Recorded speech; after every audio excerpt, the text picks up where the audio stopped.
and good afternoon and welcome everybody to today's event, which is part of the Manchester Institute of Innovation Research seminar series.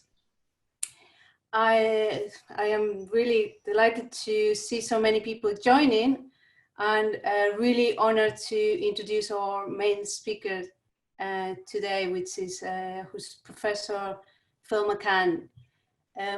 Professor Phil McCann is Chair in Urban and Regional Economics in Sheffield University Management School, and he's also the Tagliaferri Research Fellow in the Department of Land Economy at the University of Cambridge. He's one of the world's most highly cited scholars in economic geography. He's incredibly prolific as well, and his research has won academic awards in several countries. He's also been a special advisor to two different EU commissioners for regional urban policy. He's been also advising OECD directorates, the European Investment Bank, and government bodies in various countries. Phil is also the author of the book that you need to read if you want to understand the UK problem of lagging productivity and regional disparities, which is entitled The UK Regional National Economic Problem. It's probably the most detailed, comprehensive, authoritative study written on this topic. So it's really, really useful if you want to understand what's going on in the UK and the levelling up agenda issue. Now, we're also lucky to have two respondents who are going to provide a brief response or commentary to Phil's presentation. The first one is Professor Richard Jones, who is Chair in Materials Physics and Innovation Policy at the University of Manchester. Professor Jones was previously Vice Chancellor of Research and Innovation at Sheffield University. He is an experimental soft matter physicist, and in this area he's published extensively, around 200 research papers, and won the Table Medal in the UK's Institute of Physics for his contribution to nanoscience, and he's also a Fellow of the Royal Society. But he has also written extensively, and this is why we asked him to join us in giving a commentary. He's written extensively about science and innovation policy, and he was a member of the Sheffield Manchester Industrial Strategy Commission, and together with Tom Forth, he has published a very influential report for Nesta recently called The Missing 4 Billion, precisely about regional levelling up of R&D. And because we also want to bring it down to what it all means for Greater Manchester, we ask Alan Harding to be our second discussant. He is the Chief Economic Advisor to the Greater Manchester Combined Authority and also visiting professor at the Institute of Innovation Research. Us, basically. He oversees in his job the analytical work that supports Greater Manchester research, strategy development, and evaluation. Previously, he spent 30 years in academia in various posts in Manchester and Liverpool, for instance, leading specialist research institutes and centers focusing on urban regional development, policy, and governance. So hopefully Phil's presentation and the commentaries will be a good springboard for the discussion, and I will encourage you to write your questions in the text box. And for efficiency, I will collate the questions and ask them as well. So without further ado, I'll give the floor to Phil. I think you can share your slides.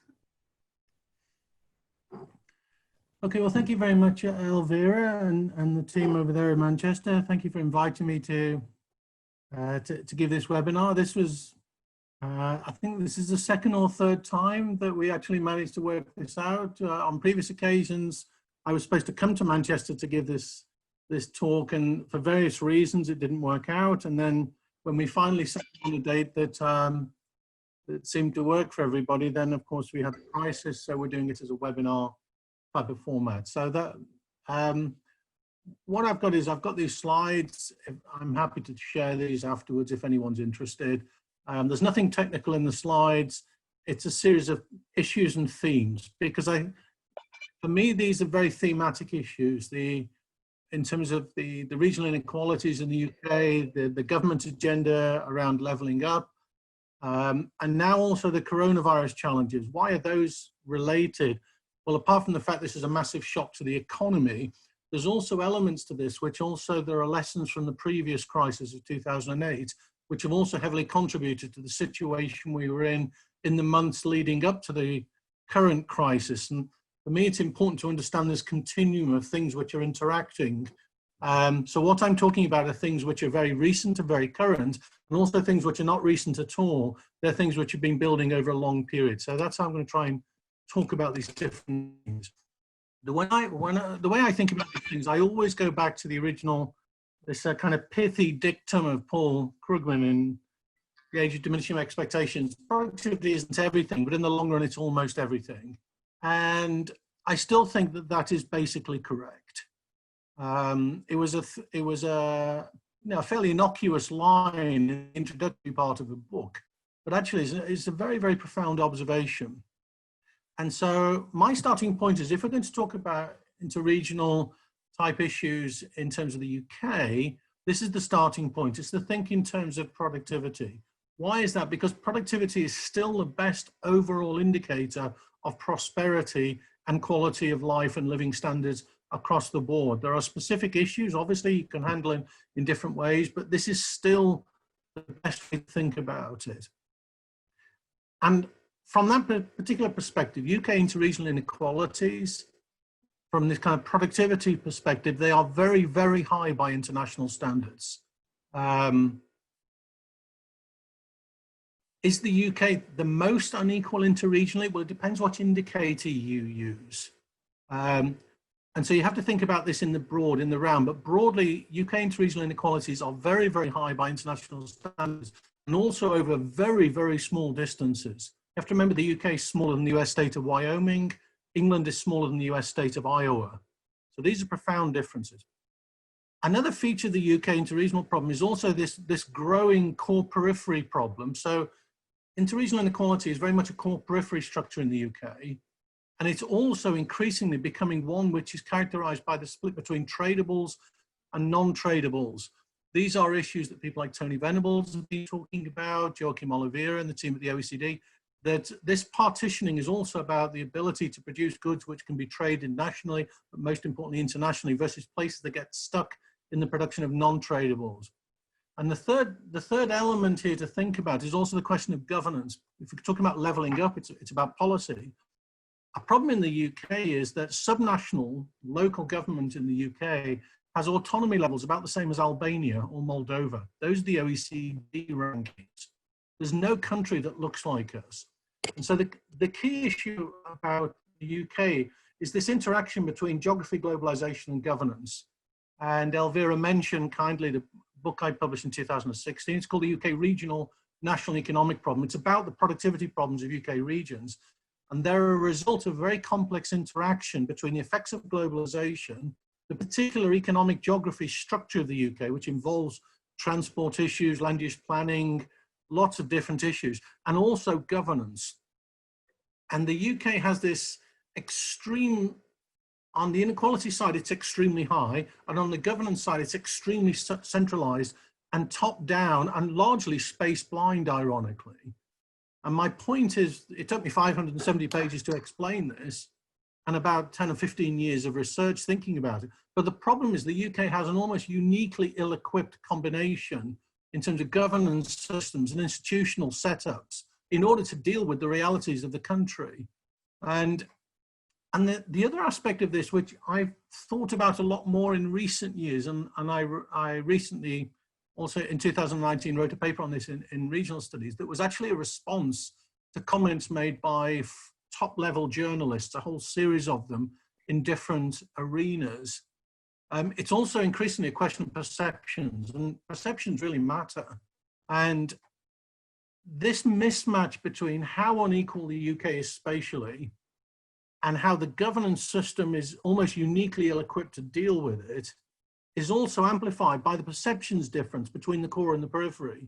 that so many leading thinkers in the core areas are simply unaware of how big the divides have been, and have been unaware for decades.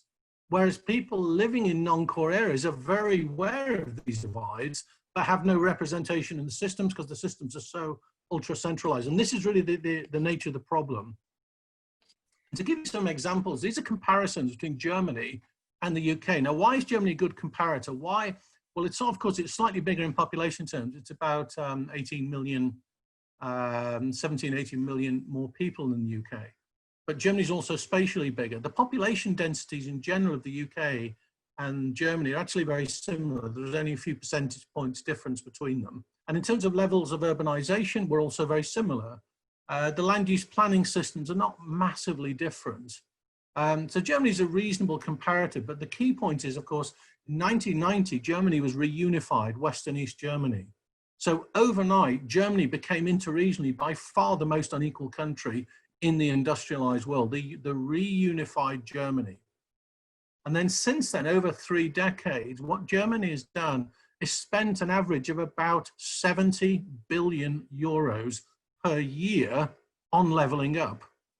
Explicit policy formulations across a whole range of issues: transport infrastructure, education infrastructure, R&D involvement, skills training, corporate restructuring, corporate business support, institutional support, legal support, land tenure, redesigns. I mean, it's across the whole arena of issues to level up the country as much as possible. Now, of course, there's still a way to go, but you have to remember that where they started from, you know, productivity levels, wage levels in East Germany in 1990 were about 1/3 of what they were in West Germany.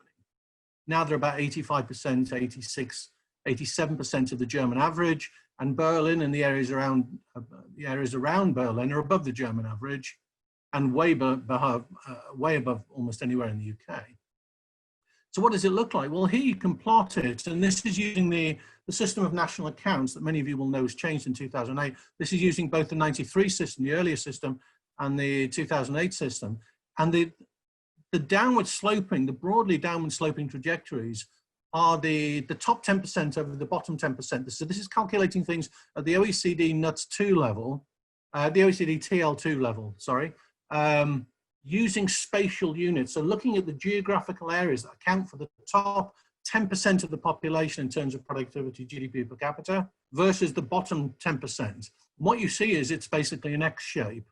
That Germany and the UK started off in 1990 in very different positions. Germany was much more unequal, not West Germany, but the unified Germany. And then by the end of the 90s, they'd crossed and the UK had become more interregionally unequal on this particular indicator, and that process has since diverged. We can do the same thing if we do the top 20% over the bottom 20%. You get a fairly similar story. This is again at the OECD TL2 level. If we go down to the OECD TL3 level, it's a more finely grained way of calculating these areal unit differences. You build up from the smallest TL3 areas up to the configurations of the top 10%, the bottom 10%, and you get the same type of story. Calculating it this way, which is more fine-grained, you get the crossover point around the time of the last crisis. This is the top 20% over the bottom 20%. Another way of doing it is thinking top 10% over the bottom 75%. That's a very good indicator when you have an economy which has a single, 1 or 2 huge spikes, which is exactly what the UK looks like. But basically you get the same story, and I've been working along with Raquel Ortega-Aquiles, Andres Rodriguez-Pose, Andre Carrasco-Lingera, and we've been working in detail on this as part of our Rebuilding Macroeconomics project. And actually we do it from multiple different spatial units using many, many different indicators, including tile indicators, Gini coefficients, and so on. And you basically get the same story. It doesn't really matter. There are differences, but the overall story remains the same. So the point is that 2 countries, very similar, at least in terms of population scale, population densities, levels of urbanization, average city sizes, all of these things are fairly similar. But their interregional experiences are basically the complete opposite of each other. And that is largely a result of intentional policy. In the case of Germany, it was an explicit goal to make this a national priority to do something about it. In the UK, we've treated these things as largely kind of hand-waving, really. you know, it's very much an afterthought in terms of other policy arenas. And it's only in the last, you know, the last few months really, or last few years, we've had some sort of conversations in much more detail about these things. So this gives you an idea of, so the question then is, well, is this a good idea or bad? Germany spent about 70 billion euros, 60 billion pounds, something like that, year after year after year for almost 30 years on this. It's over 2 trillion now, which of course in UK public policy circles until maybe 3 or 4 months ago with the crisis, people would have, you know, thrown their hands up in shock at even the mention of these kind of numbers. The UK 2070 Commission was talking about 15 billion a year for 25 years, which of course is a fraction of what Germany's been doing. And people are still looking at those numbers and thinking, this is unreasonable, these numbers are too big. Actually, the point is these numbers are too small, very much too small. The scale of what's required. And the interesting thing is about Germany's experience today, Germany as a whole is now more productive. Its productivity premium of the unified Germany is greater over the UK today than it was West Germany over the UK in 1990. There's been no opportunity cost through public intervention. And that's the same with Germany's position vis-a-vis the rest of the industrialized world. It hasn't gone backwards in rankings, it's actually gone back to where it was and is actually pulling ahead now. So this is a way of thinking about it in terms of the economic arguments about the case for levelling up, or in the UK case, the fact that we haven't tried to level up. The sentiment behind this is extremely important, that the narratives have shifted dramatically in the UK very, very recently. You know, we had rebalancing over a 4 or 5 year period, but that was very unclear what that meant. Now we've got levelling up, which seems to be much clearer because of all the political shocks that happened in the UK. But the first awareness of these things, particularly in the conservative press, and that's important because of the government who was in the power at the time, we're really in the Spectator, some interesting articles in the Spectator in 2012, and then in the Economist in 2013. So the image on the right you can see is actually from the Spectator of 2012. It's from an article called Broken Britain. And they had another one called Another Country.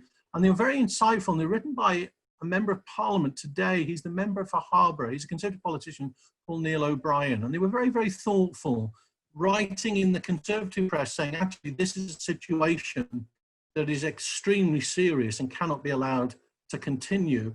I'm not sure at the time most people were taking any notice of him, but you know, he's a very thoughtful, reflective thinker on these issues, and he was way ahead of his time writing about these things. And his point was this: I think this indicator on the right is a very good on this picture as to what was happening, but very, very few people were aware of it. What was strange to me is you know, I've worked in urban and regional economics for 30 years, is how little people working in urban and regional economics were even aware of the scale of these things. That's what I found really puzzling. You know, there was really very little awareness of these issues, full stop. And then how few people were specifically aware of the scale of these things. The important point is the data from Eurostat and the data from OECD started to allow us to tell stories. But this is a very laborious, time-consuming process. But those stories have started to get out there now in the general mainstream press. And this is extremely important.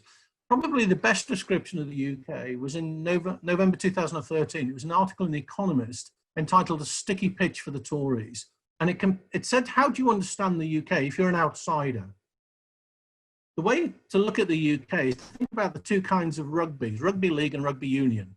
They're played in different parts of the country. So rugby league is almost entirely in the northern industrial belt. Rugby union there are a few small clubs in the north, but rugby union is overwhelmingly in the south of England and the kind of southeast of the Midlands. It's basically a southern sport geographically because they reflect different industrial histories. Rugby union came about because the problems of employment insurance for the miners and the factory workers, if they got injured playing rugby, then they couldn't survive and neither could their families. So the professionalization of the game was to do with an insurance problem of working class people. That was the difference. Whereas rugby union was basically people already with money, with private income, could literally tolerate the hit quite physically as well as financially. That was the background to the story. But the Economist point was the two games look almost identical to an outsider. Same colored, you know, the same kind of balls, like an egg shape, kicking the ball between a post, jumping around on the floor with the ball. But actually, they're completely different games, different number of players, different rules. The pitches are different. All the business support is different. The players physically even look different because their training sessions are different. All the social and cultural wrappings around the game completely different, and they hardly interact. There are a few players who've made a success of moving between the codes, Jonathan Davis maybe, Sonny Bill Williams in New Zealand, but people can name them because they're so few in number. And it's actually the same in Australia as well. You see the same problems, same issues rather. But the point was, it's a very good description. To an outsider, the UK looks the same country. But when you're on the inside, you realize they're fundamentally different places. Why is that important? My argument is because it creates it's a phrase I coined in 2016. It creates what's called a geography of discontent. Is that people basically get angry about the environment in which they live physically. And it's very much a spatial, geographical, local, place-based notion. It's not a non-spatial income difference. It's to do with the composition and the fortunes of the communities in which they live. And I coined this phrase just after the week immediately following the Brexit referendum. And I used it at a meeting in the OECD the following couple of weeks. And this just went everywhere. Now the OECD, the European Commission, the Brookings Metro Programme, all use this phrase quite freely. What's the notion of it? Well, this was based on some work that I was part of with Bart Loss, Mark Thiessen, John Springer at the Centre for European Reform. What do we see is this is using the interregional extensions of the World Input-Output Database. Basically, the areas which on the vertical axis have the greatest dependency on consumption and investment demand in the rest of Europe are the places on the horizontal axis that voted in greater proportion for Brexit, which of course to an economist just seems absolutely irrational. And you see the same thing if you look at local labour income. This is in terms of GDP, but you can do the same thing with local labour income. So if you imagine a place like Hull, almost all the ships coming east in and out of Hull, the majority are going to Denmark, Sweden, Germany, the Netherlands, Belgium.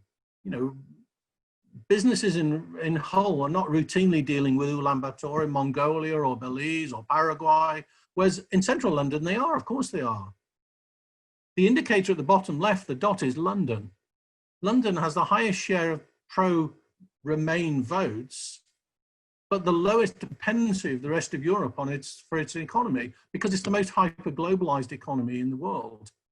So what you get is a voting pattern that to an economist just looks completely irrational. People are voting against their own interests. Why would that happen? Well, the argument here is really, it's Paul Collier's notion of a mutiny. Basically, people vote to try and overthrow the status quo out of anger. It's geography of discontent. My notion of the geography of discontent comes out of the Stiglitz book, Globalization and its Discontents, and the Ginsburg book on Italy and its discontents, where you see people reacting against the status quo situation. There's no plan, there's no logic to it. It's just an angry reaction to the status quo. And these generate profound political shocks, and we have been facing them in our countries. The best description actually was given to me by the former chief executive of Sheffield City. So the Brexit vote was the right answer to the wrong question. The question should have been about levelling up, not about Europe. If you think about it economically, that's the correct way to think about it, because it was about the sense of these places being left behind. I mean, the place is hurt by globalization. People react, and you see these patterns in many countries now. I mean, things I've been writing about, papers by Andres Rodriguez Posse, Louis Dijkstra, there are patterns to these things. But, big but, a difficulty in the UK is because we are rubbish at other languages. What do? We borrow narratives from other English-speaking countries, and we ignore the evidence from anywhere that's actually relevant in most cases. And you see it all the time in British politics, in British media, and in the British civil service. We are dominated by US narratives. So the Economist in 21st of October 2017 had this big special issue, Left Behind, how to help the places hurt by globalization. And I guess in the mainstream media, this was really those data pieces back in 2012 and the piece I mentioned in The Economist in 2013, the first time The Economist took this really, really seriously was in 2017, a big special issue on all of these issues. And then these narratives, of course, go everywhere. But what The Economist did was got most of its evidence from the US. And those evidence ideas and themes that from the US then immediately, by many people, are just transferred to the UK. They're borrowed and just completely cut and paste, copy paste basically, to the UK context. The problem is that's not correct. The UK doesn't look like the US in this sense. It looks like many other European countries where the economic geography structure is very different. In the US, it's big city versus small city. It's urban versus rural. That is correct. Trying for the city at Glacier, that's broadly correct in the US. It's broadly correct in Australia and Canada. It's not the UK story. The UK story is something very, very different. The UK story is a much more core periphery. Andy Haldane's description of the UK economy as being a hub with no spokes. That's the notion of the UK. It's not an urban-rural story. But there is such a profound lack of awareness of the nature of these issues by mainstream media, think tanks, particularly London-based think tanks, actually a lot of academic institutions and academic thinkers, a lot of thought leaders. There's a lack of awareness of the nature of the details of the problem in the UK, and it's a quick fix to borrow themes from the US. You know, I've actually just finished reading Martin Sandbu's book that's just come out, The Economics of Belonging. There's a lot of good ideas in it, but he just classically makes exactly the same mistake. In fact, like most of the things he wrote in the FT about these things, just copy paste ideas from the US. It's not correct. The UK's comparators are not the US. They're places like Italy, Germany, Spain, and so on. It's a much more important way to think about this. And when we think about metropolitan elites, one of the pro-Leave narratives was about the metropolitan elites in London. Well, as though these are the people who captured all the benefits of Europe, whereas actually that's not really correct. As I've explained, the trade-related structures, London's less dependent on Europe than anywhere else. But where the metropolitan elites argument has some credence is to do with governance centralization, but governance in its sense, not just government. As I say, all the think tanks, advisors, media, the whole lot. And this is very, very difficult to understand because the UK has such huge interregional inequalities over very, very short distances, but the perceptions are so misaligned because the governance systems are also themselves so misaligned. This is how I think about it. Okay, now we've just been hit with the biggest shock in anyone's lifetime, as far as we're aware. And that is overlaid on all the stuff I've just been explaining. What do we think is going to happen? Well, let's think about what the nature of the shocks are. We know there's been global kind of economy-wide disruption, in some cases shutdowns to global value chains, a collapse of international demand for final goods and services, and on the supply side, a lot of ruptures in particular supply chains. Obviously, tourism, automotive, hospitality, high street retail, these sectors are right in the firing line, as everyone's aware of. Also, graduate leavers, school leavers, university leavers, the job markets have collapsed. And that'll carry over to next year as well, because there's going to be a huge excess supply of labor and insufficient demand. And we're trying to get back from the extraordinary emergency situation that we're in, trying to get back to some sort of ordinary, new normal, whatever. But the difficulty of that is that investors, employers, households, everybody's expectations are so weakly grounded. No one has an idea what's going to happen. And there are fears of more waves of the pandemic. So any sense that people want to get back into the markets and to invest, at the same time, people are also very nervous about doing that. They could get their fingers burnt very quickly. And you see this in terms of all these different predictions about what the recovery is going to look like. Is it a V shape? Is it V shape, or is it a Nike swoosh stripe? Or is it a classic Z shape? Over expectations, under expectations, overshooting, undershooting, or a W shape, which is even more chaotic, or a long run U shape, or an L shape, which is a permanent downward shock. All of these things are being proposed, but we don't know. I mean, forecasts are changing every few weeks. But what we do know is the level of scarring in the long run really depends on how long it's going to take to get a vaccine. But there are some things that I think we can be clear will happen. There will be bigger government debt and deficits. and bigger government ownership in many parts of the economy in many, many countries. So there'll be increased power and role of national government. But how this is going to be paid for or financed is really uncertain, because we don't know what's the medium and long-term willingness of markets to lend to governments. I mean, we had this bizarre reality in early March when people were dumping US Treasury bills. So the likely effect is, we don't know. We think that there might be issues around nearshoring a little bit because of 3D printing, artificial intelligence. There's likely to be a lot of capital labor substitution now, using new technologies because you can continue production without having to worry about social distancing. In terms of the previous crisis in 2008, up until then, nearly every crisis in the second half of the 20th century was associated with productivity gains, but the last crisis wasn't. My guess is that may be the case this time round, although people may have different views on this. And the kind of optimistic nationalists who say it's a great chance to nearshoring of activities and all that depends on your existing industrial structure. If you look at the network structures of a country like the UK, we simply have no presence in many markets. That's largely a hollowing out effect over 30 years. You can't nearshore what you don't have anyway. And the reason we have outsourcing and offshoring is precisely, in many cases, because we're not present in those technology arenas. And we've seen that, of course, in various healthcare technologies with the shock. But what do I think are the biggest things? Well, the things that I think are the biggest effects of the crisis, I've hardly seen talked about anywhere outside of the Financial Times. And certainly in no academic papers, I haven't seen anything. What I personally think is this, is that the problem fundamentally is we've gone from a situation of risk where investors can put numbers on things to a world of radical uncertainty where basically you can't put any numbers on anything. And we're trying to move back to a reality of risks. But investors' expectations are so weakly grounded also because of fears of further waves. What will be the immediate effect of that will simply be a widening of risk yields. So the widening of yields across different asset classes from more to less risky, and also within asset classes from between the more and the less risky investments. We saw this in the last crisis dramatically, and it's already happening in this crisis. And that's not just within the UK, this is a global shock. What it means is massive capital reallocation, moving between different forms of credit and lending, and enormous restructuring in the money in the asset markets globally.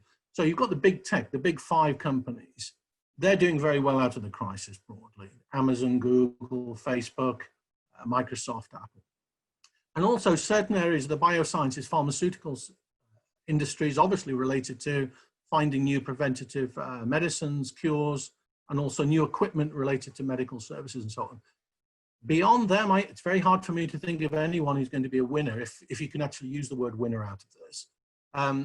Some hedge funds and quite a lot of private equity. But beyond those groups, it's very, very hard to think of anybody. We're going to shift to greater concentration of monopoly positions. In terms of the 2 areas of the market I worry the most about, and also particularly because they relate to the regional issue, are SMEs. SMEs simply will go back to the back of the queue of funding, particularly locally based innovative SMEs will actually go even further to the back of the queue than non-innovative SMEs because they're more risky. They're going to be squeezed from the bottom because the general clawbacks in credit as basically lenders are retreating from markets because of fears.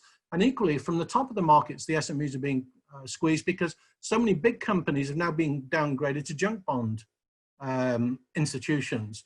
So banks are having to shift their portfolios in terms of lending because a lot of big companies have de jure, they have unlimited credit lines. Normally they don't go to markets for credit, they use the money markets, more sophisticated, but now they're going to the banks and saying we need credit because we can't get it from anywhere else. So my guess is that the SMEs will be squeezed at both ends of the market, and the more innovative you are, the greater will be the squeeze. And we know there's a lot of data on these things also. So the entrepreneurship drivers of innovation, which of course is a key theme of the Institute in Manchester, it seems to me is going to be one of the hardest hit areas. The other area, which I think also will be in the same situation, the real estate markets. We've already seen the closure and suspension of a lot of real estate investment trusts because the inability to value assets. Development projects, urban development projects, which tend to be extremely capital intensive, a lot of those will just be, they'll be shelved. Many of them will simply be stopped.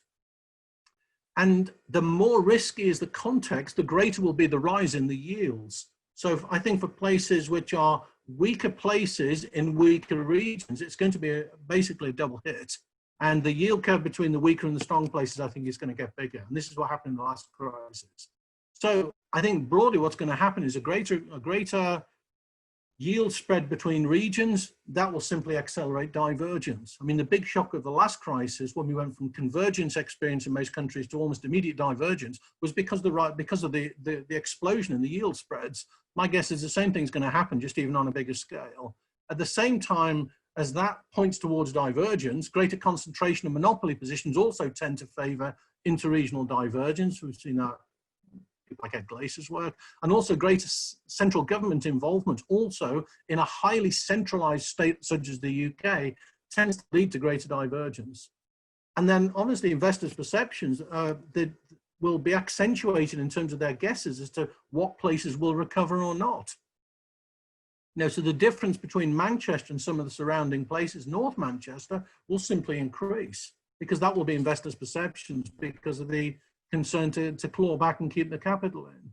I think there will be some reduction of commuting, but interestingly, Tony Venables was saying a couple of weeks ago that will actually make cities in some ways more attractive, because instead of people going in 5 days a week thinking I can't bear the thought of taking the train 5 days a week, I can take a job in the city centre and go once or twice a week and work from home. So where the cities are prosperous, actually potentially will widen the hinterlands of the prosperous cities. But then there'll be many places where the shocks are going to be very marked locally. High street retail in weak towns, in weak cities, is going to be absolutely devastated. So the kind of core city agenda, which has been, core city as in central city growth agenda, which has been such a cornerstone of policy in the UK and thinking, is likely to face a shock. We know that there's going to be reconfiguration of workspaces, etc. University cities very dependent on universities will be struggling. And another area where I think also is likely to be a big shock are the Sustainable Development Goals. They'll just be pushed on the back burner. For all the good stories about it, my guess is in most countries that will go way down the line, the kind of line of priorities. The political focus in so many countries will be to try and sort things out as quickly as possible, and we'll leave that for another day. I'm not saying that's the right thing to do. I think it's not, but I think the political realities is that's going to happen. I'm going to jump on the next few slides because I don't quite have time. I'll go straight to the final points about place-based thinking in this context. I think the geographical demarcations are going to get bigger. I think the challenges of leveling up have just been magnified massively, as has the importance of leveling up. But how that plays out politically is a different issue. I think for a long time in the UK, we've had this people-based versus place-based dichotomy. That you've often seen this in policy documents and academic documents. I basically just don't buy that argument. I mean, for me, it's about people in places, and the geography of discontent and the voting characteristics, I mean, exactly just confirms that point. I don't think it's been helpful to us. I think it's basically diverted attention away from the key issues. We're going to need a lot of institutional reform and devolved decision-making in the UK, aimed at trying to mobilize citizen engagement, stakeholder engagement, locally tailored design, all this kind of stuff. It was already difficult enough to think about how we were going to do that anyway, where you're starting off from not a level playing field, but a playing field that looks like that. The problem is that the playing field's about to do that because of Brexit and that because of coronavirus. So these things, it seems to me, are going to get even more complicated. How you think about fiscal stabilizers, trust building in some sort of Roderick Ostrom sense is going to be very, very difficult. And in particular, the underlying financial positions of sub-national government are going to become much more vulnerable. You know, many enthusiasts for devolution, and I'm broadly a big, I've been an advocate for devolution type processes for a long time, especially in the UK. But the difficulty is what you need with devolution is you also need very profound and robust interregional fiscal stabilizers. Because the danger of devolution is you decentralize and effectively cut places off from each other, and many of the weaker places will fall off the edge of the map. I mean, it's the Detroit problem. So, you know, we're going to have to think about how to devolve in the current situation where the inequalities are likely to get even bigger, and we've got to do it in a way that promotes engagement and local development, but without fragmenting and fraying the interregional system completely. And that's a difficult argument politically, because many people politically say, okay, well, we don't mind devolving, but you're not having a penny more. You do your own thing, which is actually not how devolution can work, and the transition to devolution cannot work. Neither can a deal-based approach to devolution. You know, it was probably useful in the early years under Greg Clark to get the process going, but this can't be a way of thinking in any structured sense about the future. This is simply not possible, because I mean, the coordination problems, horizontal coordination, governance between places will just be so difficult in this kind of arena. My final points are, to some people, slightly provocative. I don't think they're provocative. I just look at the data. Is all this cities versus towns narrative, which has emerged in the UK since the Brexit vote. Where did this come from? Well, it actually came from the Brexit vote, because all parties realized to get power today in politics, you need to get the town's vote. So then you started getting all these political narratives around, well, the great divide in the UK is a cities versus towns problem. And it's all the metropolitan goodies versus everyone else. This is basically nonsense. You just look at the ONS data. The gaps between big cities and small cities in the UK in terms of productivity differentials are extremely low by OECD standards. And the gaps between urban and rural in the UK are very, very low by OECD standards. In fact, about 40% of UK urban areas have productivity levels below rural areas in the UK. Many of the most prosperous places in the UK are small towns in rural settings. You think of, you know, in the south of England, everything with Royal in the front of the name is a start. And then you got Maidenhead and Henley and, you know, Malmesbury, and you can just list them all, Marlborough. There's so many of these places, Winchester. But if you think about the Midlands, Market Harborough, Lichfield, Warwick, Leamington Spa, all the most prosperous places to live are towns. And in the north of England, you've got Chester, York, cathedral cities, but, you know, Skipton, Thirsk, Ripon, Harrogate. These are places, the wealthiest places with the highest quality of life on just about every indicator. They're all towns. The biggest problem in the UK has been the big cities outside the core areas. It's the cities in the Midlands and the north of England which have had the biggest struggles for 30 years. They don't punch at their own weight, let alone above their weight. And that still has to be the biggest priority. It's not a towns versus city story, but politically this is very popular. You know, coastal towns, you keep talking about Margate and places like this. Yes, they have difficulties, but in the big picture, it's a tiny issue. It's like fishing is such a big issue politically in the Brexit negotiations. In terms of the economics, it is literally, quite literally, a minnow. They're tiny, tiny shares. So we do need to do something about coastal towns, also towns which are isolated. There are big problems around former industrial towns. These are huge problems. But those realities are also tied to the fortunes of the cities which are closest to them. How to get those city regions working again. It's not an urban problem in the UK, it's a regional problem to do with how these interrelationships takes place. You know, local industrial strategies and LEPs, there was never really a logic to the design of any of these systems. It's hard to kind of motivate these. In some places, they'll work very well. In places like Manchester, Cambridge, London, LEPs will work superbly, but that's because they're in Manchester, London, or Cambridge, not because they're LEPs. This is a difficult problem. And I think these are problems that need to go into the thinking about the future shared prosperity fund, which will take over from European funding. To me, it cannot be top down. It cannot be competitive. We've got to get away from all those mistakes of the past.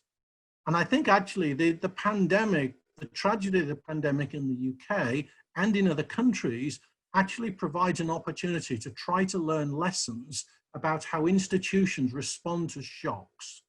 And there are huge lessons already out there, country by country, about the extent to which centralization, decentralization works in different contexts under different kind of stresses. And I think there's something that needs to be really taken seriously in the UK about the evidence from other countries, but please don't keep looking at what they do in the US, Canada, Australia, or New Zealand.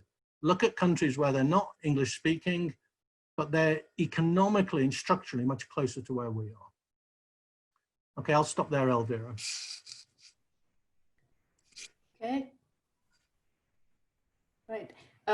Thank you, Phil. That was a lot of food for thought there, a lot of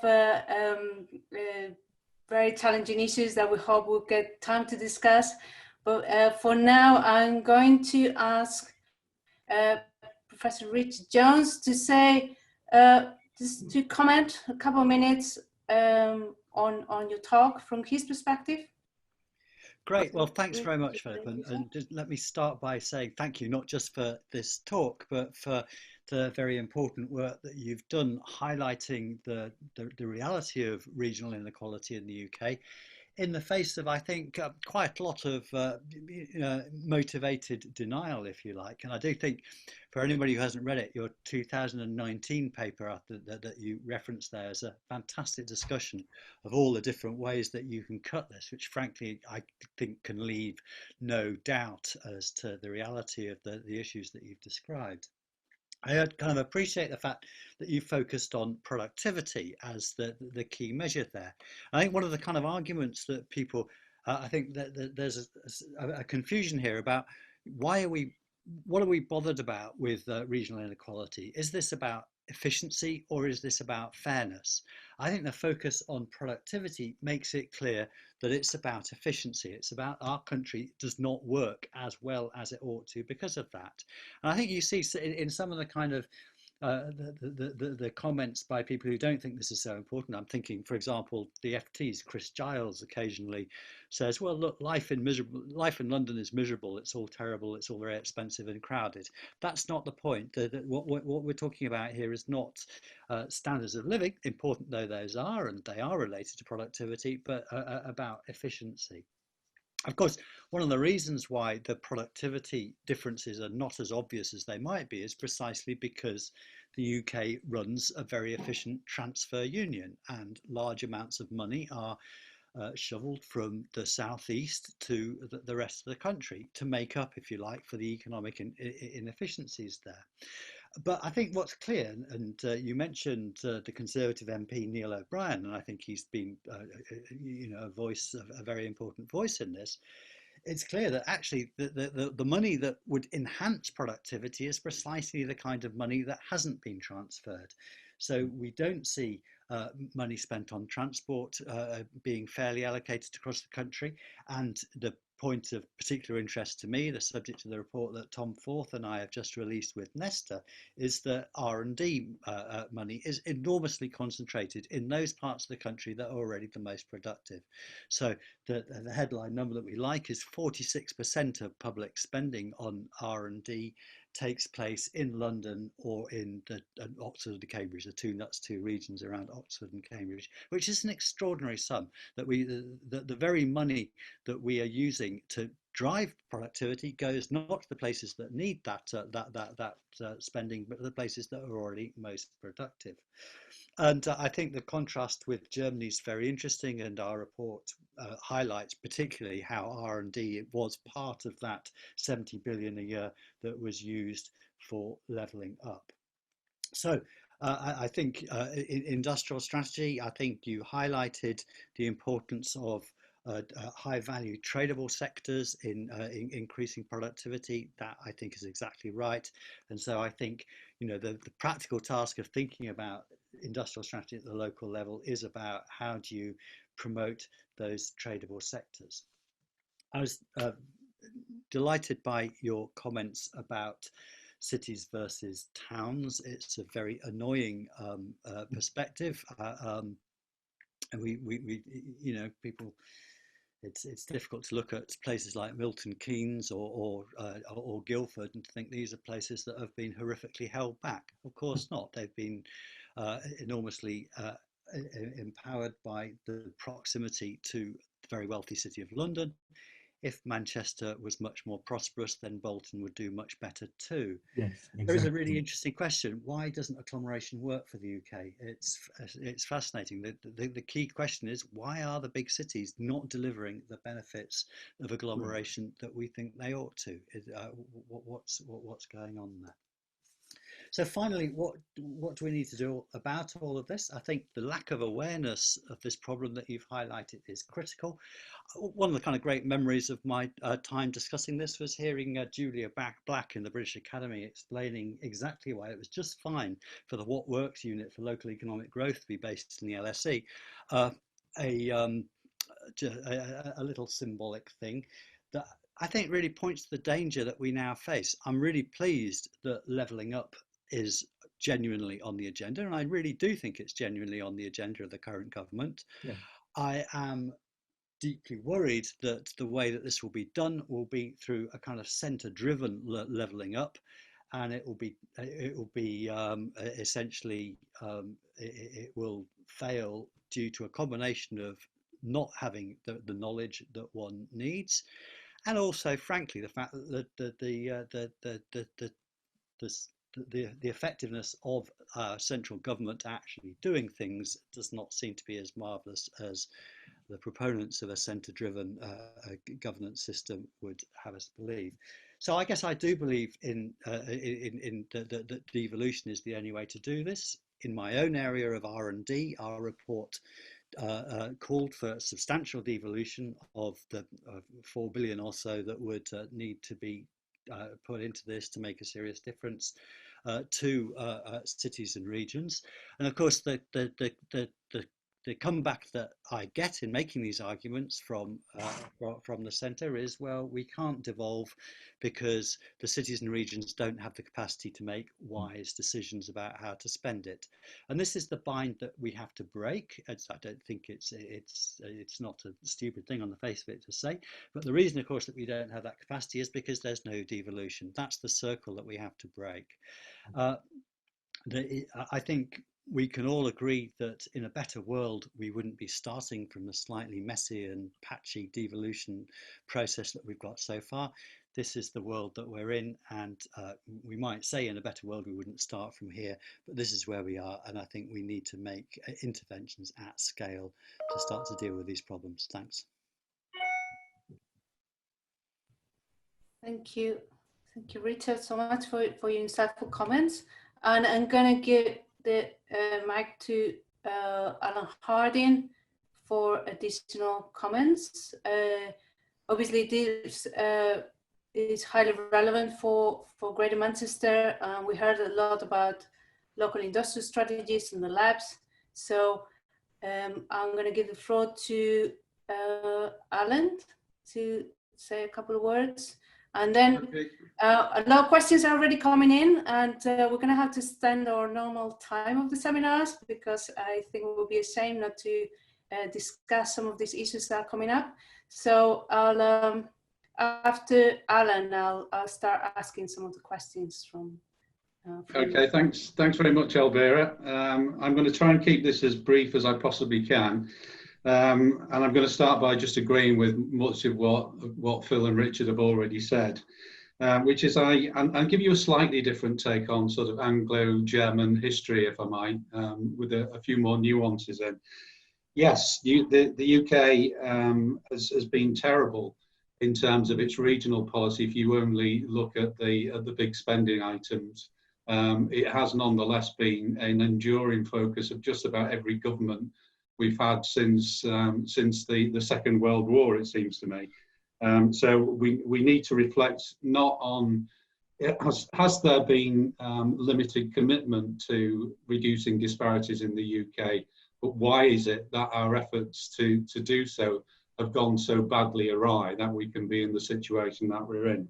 There are a few aspects of that which I think are quite interesting. The big division, of course, is between explicit policies, which is regional policies, urban policies, spatial policies of one sort or another, and the broader suite of investments in things like research and development and transport, and some of the other big ticket items where there's been a very different picture. I think what the devolution debate in the UK has tried to do is make that clear and transparent and start to try and do things about it in the way that Richard has hinted at with industrial strategy and R&D, and I think those battles are still worth fighting. Can we fight them effectively? You would not be surprised to hear that I think the Greater Manchester model has actually got something to recommend it in this respect. So if you look at the GM model, which has survived pretty much intact from the 1974 reorganisation of local government, when the geography of Greater Manchester was created, The GM regime, if you like, survived the abolition of the Metropolitan County Council and has gone on to rebuild itself from the bottom, with virtually no central government support for most of that period, until we got the combined authority in 2011 and the election of our first directly elected mayor in 2017. Don't throw the baby out with the bathwater is the message I would want to put over here. There is a way of creating capacity from the bottom, which is beginning to work in many respects in the UK. And we remain a country of asymmetric devolution. And the one pill we might have to swallow is that a comprehensive approach to this stuff may be less effective than building capacity in the areas that are actually capable of making a decent fist of it. Politically difficult, practically, I would make an argument for it. Just a third set of issues around the contrast with Germany, Phil. And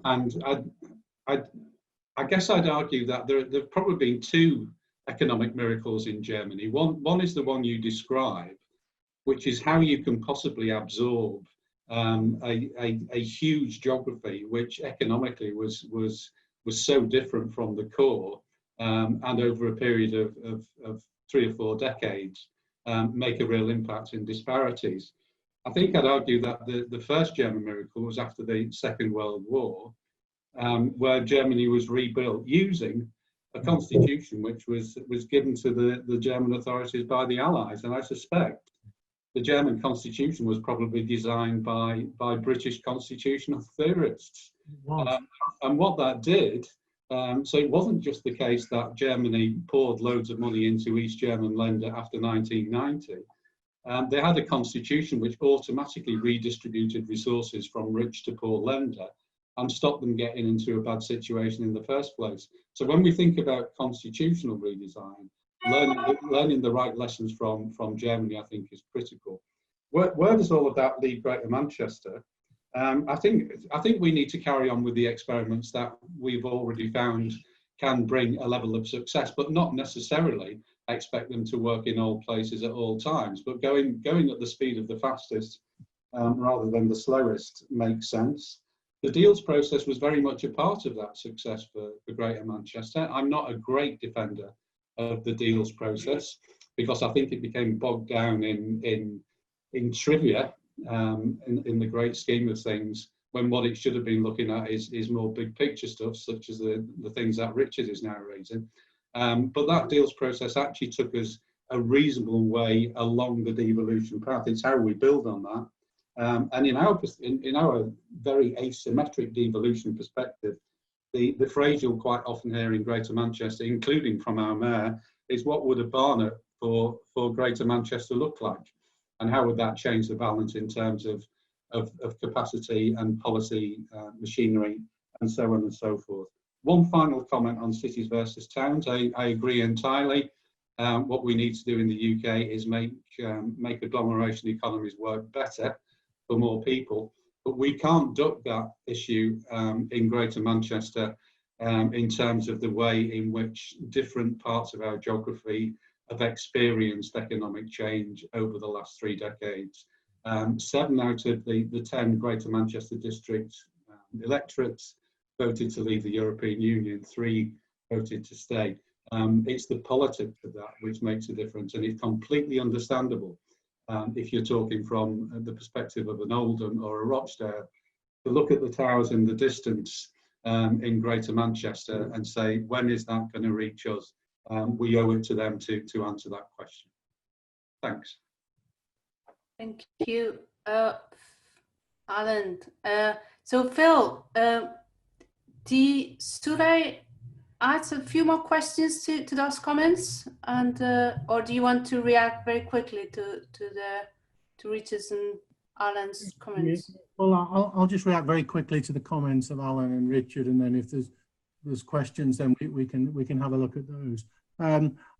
I basically agree with everything that both Richard and Alan have just said. Obviously, in a short talk for half an hour and so on, I can't really provide any nuance, so I decided not to. I thought, well, I'll just hit the nail as hard as I can with the hammer, at least to try and make the point. And one of the things that Richard said is very important here. there's been this curious, almost professional denial that this problem exists. I actually articulated it in my book.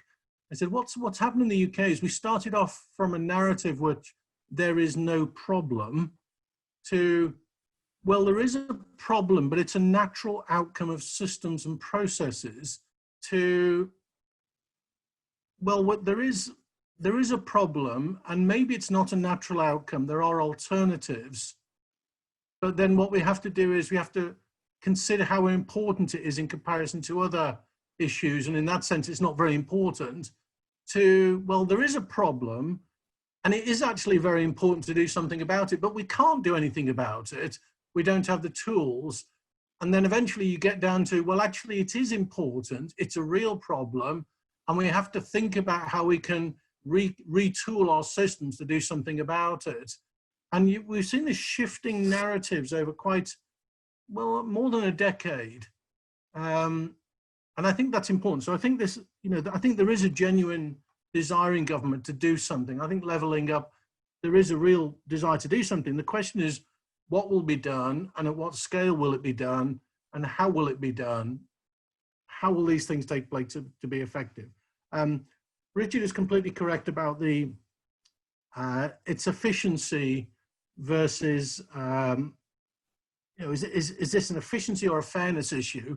Well, my argument is it's both, but I focus on the efficiency argument because one of the arguments against is, well, that's a political preference. You want more fairness, but we think that aggregate growth is the kind of the benchmark that we should be thinking about. If you're talking to Treasury officials, for example.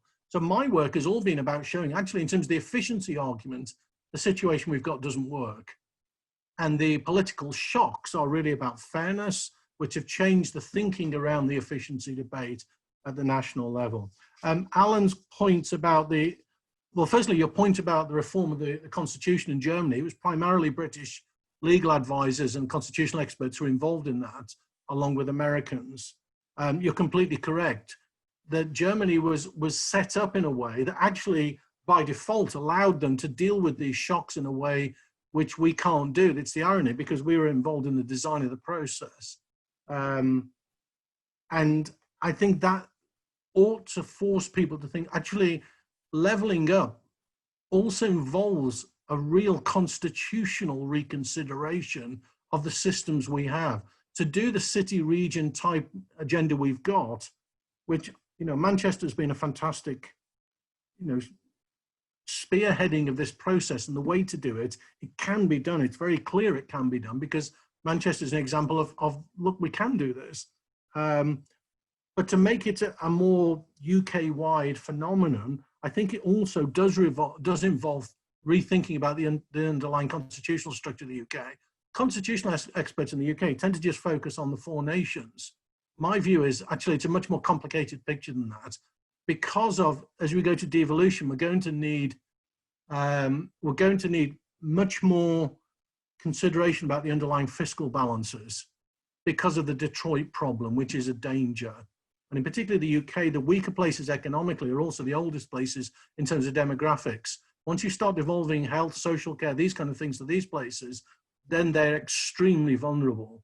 And if they were ever to go to the markets to try and find other sources of capital, they're going to be largely priced out. So these are the kind of things I would highlight here.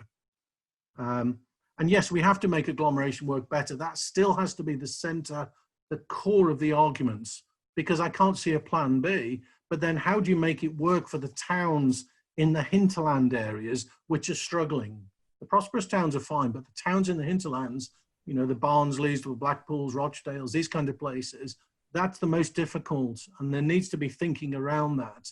Explicit policy formations maybe, but it can't be towns versus cities. That's my point. That's a false dichotomy. It has to be cities at the core and think about the towns. That's kind of how I view these things. Phil, I'd like to point to you some questions because it will be a shame not to. I think we collected quite a number of questions, some very, very good ones. So is it okay if I throw them at you, a few of them, and then maybe try to answer them all together? Because I'm conscious of the time as well. So we have a question from Marian Sensier. She's asking about support to SMEs, and she's interested about corporate banks in Germany and how they were able to lend during the last financial crisis, and that had the kind of contracting effect of the recession, and whether that is something that we're missing here. So that's a question from Marian. We have a question on the kind of towns versus cities issues. Phil Superior is asking about intra-city inequalities, so between city centres and suburbs, for instance, in the case of Manchester and north and south. So how can we address productivity and income inequalities there? We have a question about infrastructure. We focus new infrastructure too much in the very city centres. Contrasting our approach with China, where it focuses on traditional hub locations. So whether we're kind of missing the point here and whether we should be thinking about transport in a different way. A question from Nick Matthews, one of our PhD students. He's asking about sustainability. So one of the challenges that UK faces is regional inequality and also sustainability, and can these issues be tackled? It seems from your talk that one kind of grand challenges in sustainability might be pushed back. And I think the question is whether this could be addressed in tandem, and whether there could be more synergies between them. Question from Fumi Kitagawa, who's asking about, are these institutional responses and devolution? I mean, other countries who are also very centralized, like Japan, seem to be changing their response, the institutional response, and perhaps having a more devolved setting. And I guess the question is whether this might be an opportunity to finally do something different in the UK. And a question also from Greater Manchester Combined Authority around governance and the tendency for regions to engage with the central government, rather than go in that setting to allow policy learning and kind of across regions, which I think is a really, really interesting question from the governance perspective. So I think I leave this here for the questions. I'm very interested in the kind of governance aspect that you mentioned in terms of how we're going to address this moving forward. Is the shared prosperity review going to help? How does it need to look like? You mentioned it needs to be bottom up. Will it be like was in the European countries, something like that? So that's, I think, complements Lisa's question in the sense of centralized governance approaches. So I leave it here. I don't know if I'm sorry for throwing all the questions at you, but maybe you can pick and choose. Yeah. Okay. No, I mean, a lot of these are very, very good points. So I just go through.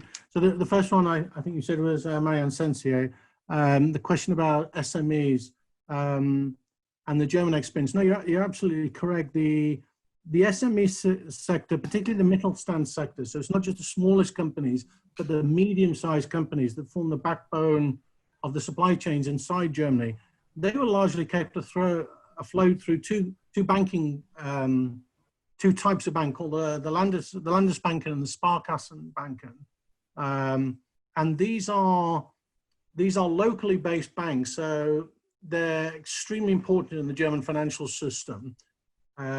They have very long-term relationships with their clients. Most of their customers are SMEs.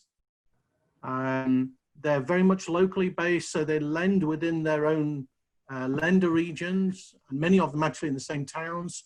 And they have very, very long-term, what's known as relationship banking systems. The UK has almost no equivalent of this.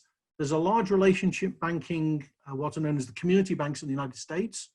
And And interestingly, in the coronavirus crisis, the US evidence shows us that the SMEs which have accounts with the community banks are managing to hold on to credit rather than those which have gone with global or national banks where everything is determined by algorithms. And so what we see is that the German system managed to help the German firms to get through the shocks in a way that in the UK is more complicated, because if you have a very centralized top-down banking system, then places which are weaker and more distant are automatically penalized through the way that the credit rating system works. And we've actually seen a lot of evidence on this. I'm actually working at the moment with Jacob Schumacher and Colin Meyer at Oxford. We have a paper coming out in the Oxford Review of Economic Policy quite shortly on exactly this point. So you're completely correct, Marianne. And this is where I think the real danger for SMEs is that we know that SMEs tend to be the last in the queue for credit.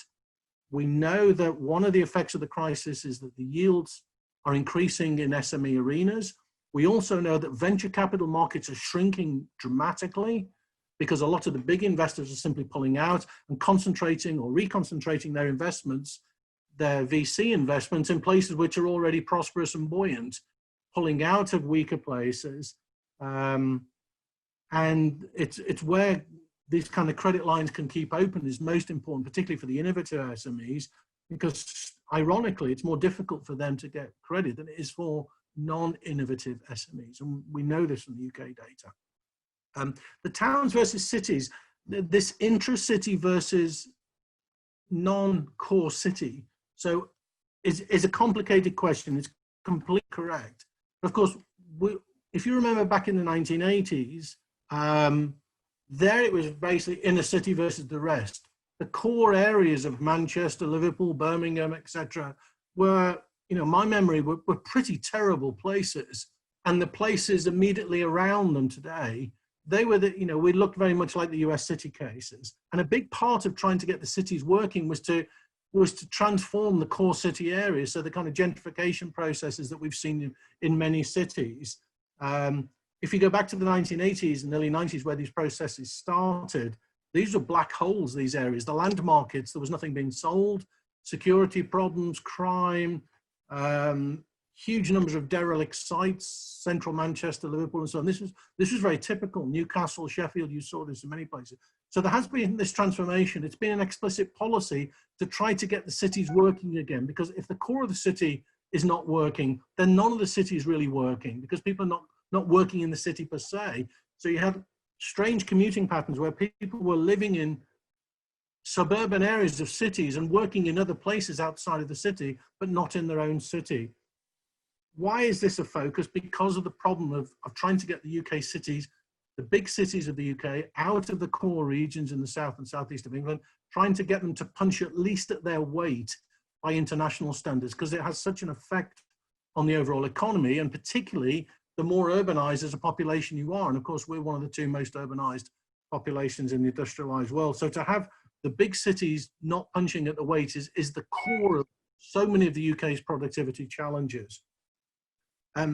Ironically, we also see that these places are still vulnerable. The shocks of the crisis, the last crisis, it was many of the bigger firms in the non-core cities. So the Manchesters, the Liverpools, the Newcastles, it was actually the kind of the places that should be the jewel in the crown, or the jewels in the crown of those cities, were actually the places that took the biggest hits in the last financial crisis. So these cities are still vulnerable. So it is important to still working on this core process, which is why there's been a focus of infrastructure development in those cities, because basically those cities had 30 years plus of design and hollowing out, and decline, rather, not design, decline and hollowing out of their infrastructures going back to the late 50s, early 60s. That was precisely the problem. The housing quality, the stock of housing, complete lack of any grade A office space in many of our cities, etc.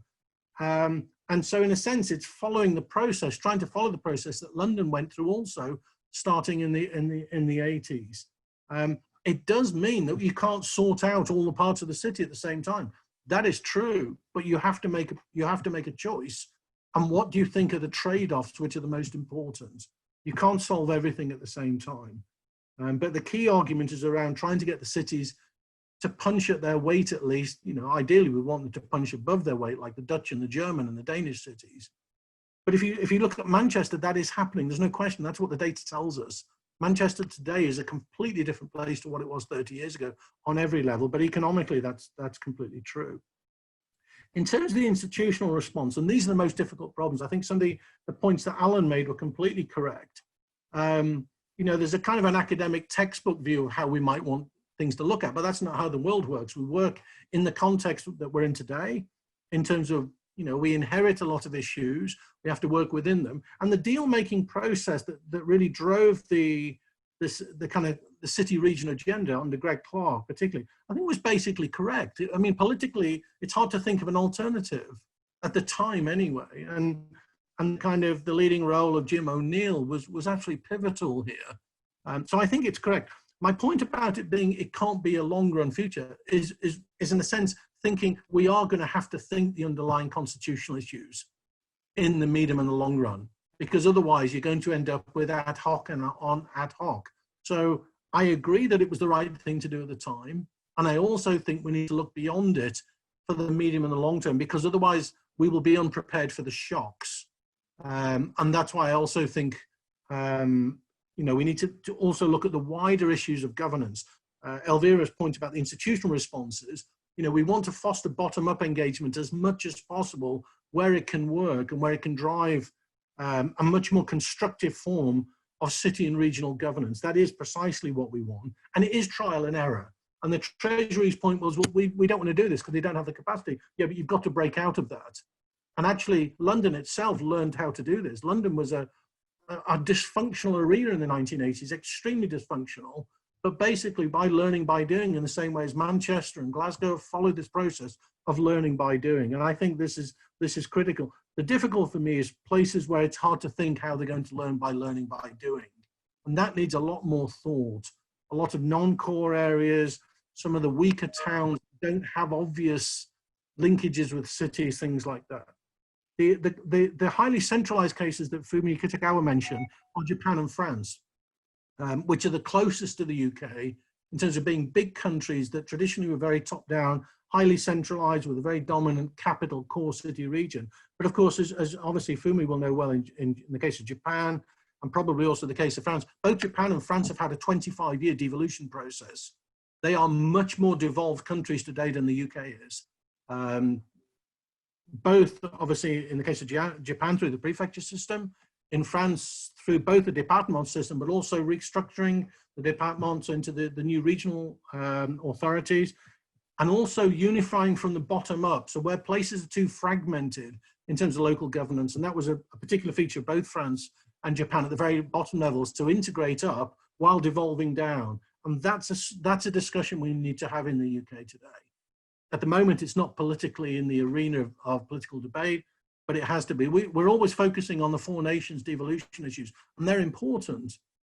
But these other issues actually, it seems to me, overlay and underpin all these issues around the kind of fiscal structures. What's going to happen if we face more shocks? And the last point on this is this question about the tendency for regions to negotiate all the time with central government. We've got to break out of that as well. And that's why my point about the constitutional rethinking, what we don't have at the moment is very well developed governance systems for coordination between city regions. So horizontal alignment, where you want to coordinate thematic policy systems across jurisdictional boundaries, which are both spatial and legal. We don't have those at the moment. That's where Germany is way, way ahead of us, coordinating across sectoral lines, sectoral silos, and also across spatial units, because their federal system allows them to do it naturally. And we've seen this in the crisis, of course. And these are areas, again, when we have to rethink in a constitutional sense, where are we going in the next, these are things for the next 50 years, 100 years. They're not just for the next 5 years, but they're not things that can be left for another 50 years till we think about them. The scale of these shocks means that we're just going to be more and more underprepared otherwise for responding to these things. And coming back to the climate change issue, and the question on that is completely correct. I have a piece which is just about to be published that I've co-authored with Luc Sauté from the Free University of Brussels and the Unimerit at University of Maastricht, which will just about to be published by the Joint Research Centre of the European Commission. And we're arguing exactly this point, that the climate change, sustainability and inclusiveness issues are not going to go away. If you leave them, okay, we'll forget about them for the moment, we'll focus on just getting the number of jobs back up, however that we do that, and then we'll come back to those issues in 5 years or 8 years. All you've done is lost 5 or 8 years in the battle against the climate change issues, which are still going to be there whenever we're in a post-coronavirus situation. So this would be the ideal time to try and address them, to try to so-called build back better, to rethink how we do things. This would be an obvious time. But of course, there's a real tension there. And the United Nations Secretary General has actually said the real fear now is that these, you know, the movement towards the Paris agreements are basically just going to be put on the back burner by many countries. And I think it's really, really important not to do that, but you can understand the political pressure in that arena. I'll stop there, Elvira.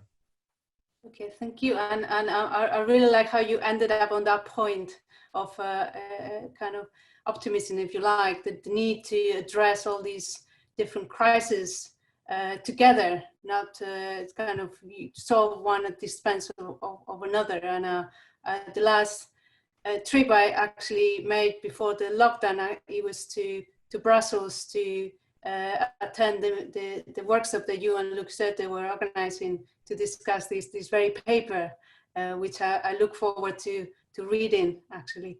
So I think that's a really, really important message to end with in terms of kind of the need to build back better and address all these agendas for kind of a better future, if you like.